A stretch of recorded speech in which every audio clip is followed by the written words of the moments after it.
Hi girls, it's Miranda. I am here to do the Brownie Making Games Badge with you. This badge has 5 steps. We're going to do 2 of them today, 2 of them tomorrow, and then the last step you can do on your own. So for the Making Games Brownie Badge, this is all about having fun. So if you're stuck home, this is a great badge that you can do with your brothers and sisters. You can make up your own games. It's all about making up new rules. It's really just being creative and coming up with different ideas to still have fun and maybe put a twist on some classic games that we normally play. So for step 1 of this badge, it is to make your own scavenger hunt. So you have 2 choices for this one that I think are the easiest ways to complete this step. One is you can make your own scavenger hunt and write it down, maybe make 10 things, and then you give it to your brother or your sister or whoever's in your house with you, and you have them go find those things.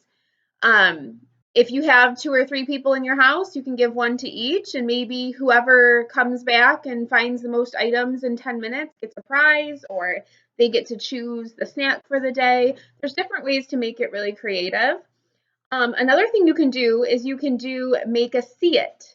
So it's more like a see it scavenger hunt. So kind of like when you're in the back seat of the car and you might say, I spy something blue or I spy something green.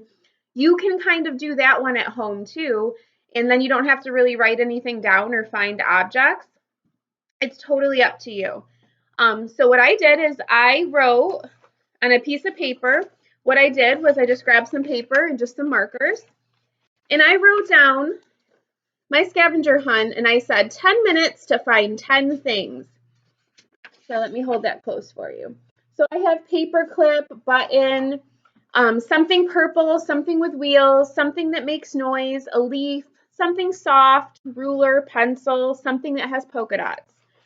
And then I made a rule that they had 10 minutes to find these items.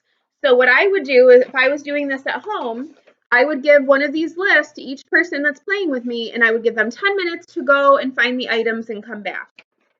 So that's how you complete step 1. You are making your own scavenger hunt.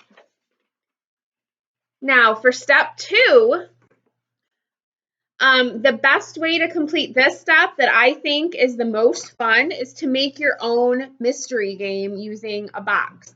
So for step 2, you're supposed to make a mystery game. So there's a lot of different ways to do that. I find this one to be the most fun because you never know what you're going to put your hand into. So for this one, you would just need a box. So for example, I had a shoebox here. If you don't have a shoebox, I found this in the kitchen that I emptied out, so just a food box. And what you're going to do is if you use a shoebox, you're going to cut a hole like I did here. And we might want to make the hole smaller, so I might have taped this up to make the opening even smaller. Or you can tape it up, leaving only a spot for the hand to go in, like that. So I'd want this a little bit smaller, maybe put some more tape there. You're going to put 10 or 12 objects in this box, and then you're going to have people guess what you put in here just by feeling it. So you might give them a piece of paper and a pencil, and I've already put stuff in my box. So I would close this up, and I would have somebody put their hand in there after me, and they would have to feel and guess the items. And I'd give them a piece of paper and a pencil or a marker and have them write down each item they feel. And then when they're done, give it to the next person.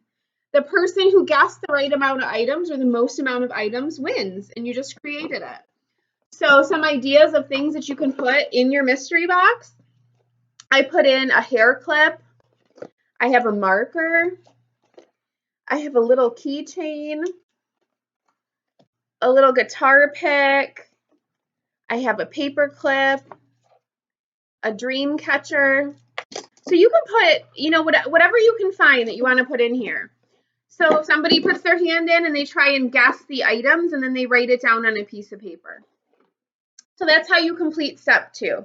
So for step 1, you're creating your own scavenger hunt. For step 2, you're creating a mystery game. So to complete these steps, I would recommend that you write down 10 items and then you have somebody go find those 10 items. And that would be how you complete step 1. For step 2, I would recommend making the mystery box in any kind of box that you can find. If you don't have a box, I suppose you could use a paper bag or any reusable bag that you might have.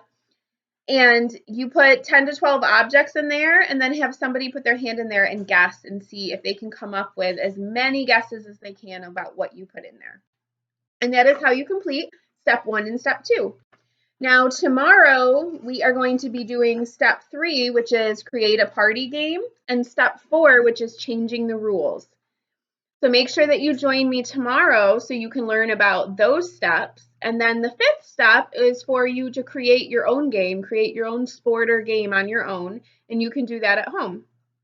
So I look forward to seeing you tomorrow. Thanks for joining me. Have a great Monday.